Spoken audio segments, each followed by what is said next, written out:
जगत दीदी के घर का फंक्शन अच्छे से संपन्न हो गया, बहुत अच्छे से सारा फंक्शन निपट गया। ठीक है, रही बात व्लॉग्स की। व्लॉग्स में जगत दीदी बार बार बोल रही थी कि मैंने ये रिकॉर्ड नहीं किया, मैंने ज़्यादा रिकॉर्ड नहीं किया, भैया भाभी के व्लॉग में आप देख लेना। तो ये बोलने की ज़रूरत नहीं है, क्योंकि ये चीज़ें हम सबको बट ऑब्वियस पता है। इनके यहाँ पैटर्न ही यही है कि जिसका फंक्शन उसका व्लॉग पहले, जिसका फंक्शन वो ज़्यादा क्लिप डालेगा। ये कुछ छुपा हुआ नहीं है। अब जब जगत दीदी की बेटी का बर्थडे था तो किसने कंटेंट ज़्यादा डाला? जगत दीदी ने डाला। किसने व्लॉग पहले डाला? उन्होंने डाला। अब उनके घर की छोटी बेटी का अन्नप्राशन है तो किसका हक ज़्यादा बन जाएगा? उनका। पहला व्लॉग किनका आया? उनका। तो ये कंडीशंस इनके यहाँ चलती रहती हैं। पहले होता था इनके यहाँ कि एक ही, पर अब जब से एक घर के अंदर दो दो व्लॉगर आए हैं तो डेफिनेटली कंटेंट भी डिवाइड हो रहा है। ठीक है, तो शूट करा नहीं करा मैटर नहीं करता है। बात ये थी कि जो उनके व्लॉग का कंटेंट था, जो उनके फंक्शन का था, वो उन्होंने ही दिखाना था। और जो थोड़ा बहुत अपने व्लॉग के लिए जगत दीदी निकाल पाई, वो उन्होंने अपने व्लॉग के लिए थोड़ा बहुत कंटेंट निकाल लिया। चलो कंटेंट को करते हैं साइड में। फिर आया इनका शॉर्ट वीडियो, जिस शॉर्ट वीडियो के बाद इनकी घड़ी का मुद्दा बन गया। इतना बड़ा मुद्दा बन गया कि इनको कमेंट सेक्शन इंस्टाग्राम पे भी लिमिटेड करने पड़े, इनको कमेंट सेक्शन यूट्यूब से तो ऑफ ही करना पड़ा, क्योंकि वो घड़ी का मुद्दा बन गया। घड़ी के मुद्दे के साथ वो सिलेक्शन ऑफ सॉन्ग एक मुद्दा बन गया। चलो यहां तक भी बात ठीक थी, लेकिन अब बन गया है मुद्दा साड़ी का भी। पिस्ता कलर की साड़ी जो जगत दीदी ने पहनी हुई है, एग्जैक्टली उसका भी मुद्दा बन गया है। क्योंकि मैंने कमेंट सेक्शन में ऐसे बहुत सारे कमेंट्स रिसीव करे, बहुत सारे लोगों ने मुझे इंस्टाग्राम पे डीएम भी भेजे कि दीदी इन्होंने जो साड़ी पहनी है वो साड़ी 1 साल पहले जगत भैया ने इनकी भाभी को गिफ्ट करी थी।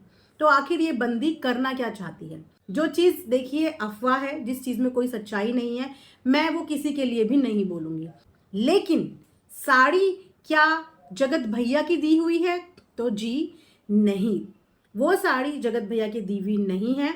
मैं फोटो लगा दूंगी। जो साड़ी जगत भैया ने दी थी, उस साड़ी का जो डिज़ाइन है, बॉर्डर पे जो डिज़ाइन है वो अलग है।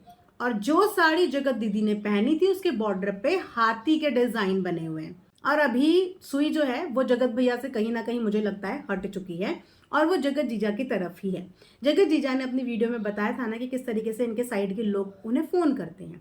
इनफैक्ट इनकी डॉक्टर, जिनका कोई लेना देना नहीं होना चाहिए पर्सनल मैटर पे, डॉक्टर एक प्रोफेशन है, और डॉक्टर सिर्फ उतनी ही पर्सनल रखता है चीज़ें जितना ट्रीटमेंट में हेल्प करे।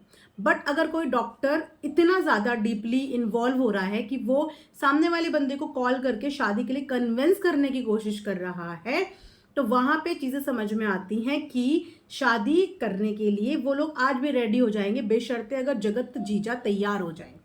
इसीलिए वीडियो के एंड तक, मतलब कंट्रोवर्सी के एंड तक, जगत जीजा के लिए घर वालों की टोन भी चेंज हो गई थी। एकदम से वो भैया बन गए थे, एकदम पोलाइट हो गए थे। पहले दिन बहुत तैड़-फैड़ कर रहे थे और उसके बाद बहुत पोलाइट उनके लिए हो गए, उनके लिए बड़ी इज्जत और मान सम्मान से उनकी बात होने लगी, है ना। तो कोशिश लग रही है कि हाँ, ये सोचा जा रहा है कि शायद कुछ हो जाए, शायद कुछ बन जाए।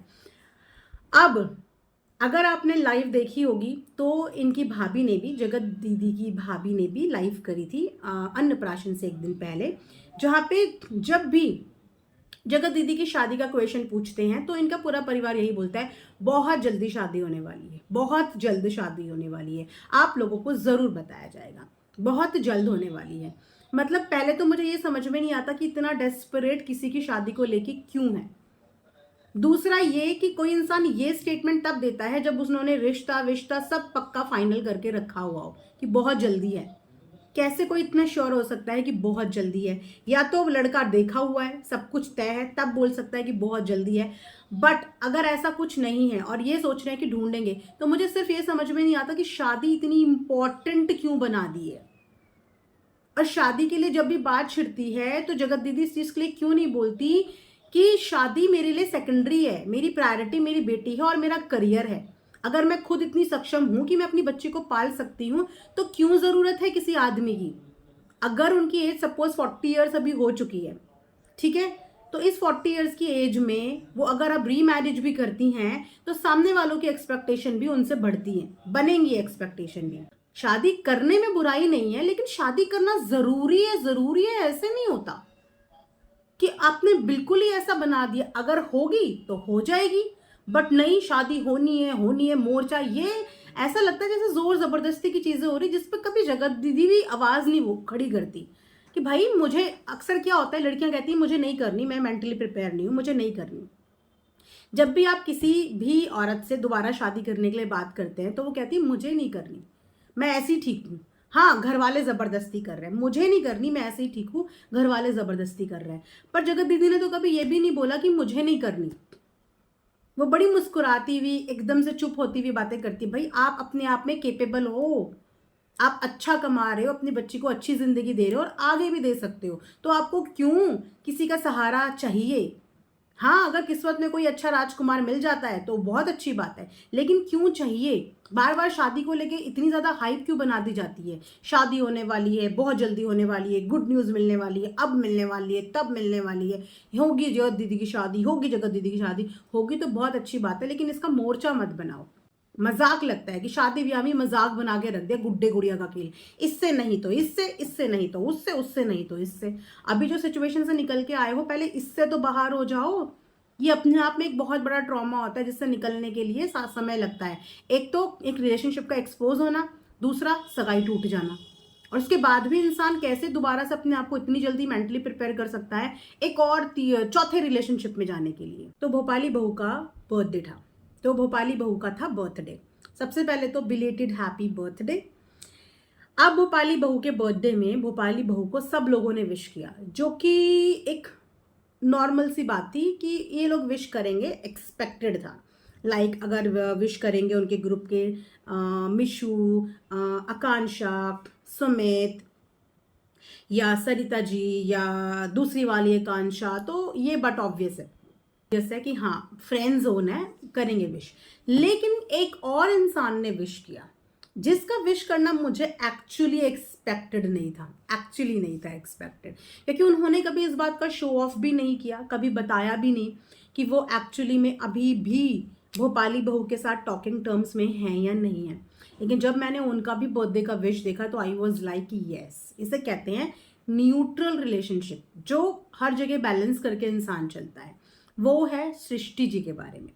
सृष्टि जी ने भी भोपाली बहू को बर्थडे विश किया है, जबकि आप सब जानते हैं कि सृष्टि जी के रिलेशनशिप सचिन मनीषा के साथ भी काफ़ी हेल्दी हैं और काफ़ी स्ट्रॉन्ग हैं। लेकिन इसी के साथ साथ ऐसा नहीं है कि एक जगह रिश्ता निभाने के लिए उन्होंने बाकी जगहों से दुश्मनी ले ली हो, वो बाकी लोगों के साथ भी बहुत नॉर्मल है। देखा जाए तो उन्होंने उस गलत में स्टैंड लिया था मनीषा के सपोर्ट में, लेकिन उसके अलावा उन्होंने किसी के लिए भी कुछ भी नहीं बोला था। तो भोपाली बहू को भी उन्होंने बर्थडे विश किया, उनके साथ एक रील कोलैब करके डाली, जो देख के अच्छा लगा कि इसे कहते हैं रिलेशनशिप बैलेंस करके चलना, कि जो गलत था आपने उसका विरोध किया और जो सही था आपने उसका साथ दिया, लेकिन उस चक्कर में आपने बाकी रिश्ते नहीं तोड़े। आकांक्षा ने भी अपनी बेटी के बर्थडे के फंक्शन में सृष्टि को बुलाया था। उस वक्त शायद किसी वजह से वो उनके फंक्शन का हिस्सा नहीं बन पाई, बट सृष्टि ने अगर किसी से बोलचाल छोड़ी है तो वो है जगत दीदी ही। उसके अलावा आई थिंक वो बाकी सबके साथ टॉकिंग टर्म्स में नॉर्मल हाई हेलो में है।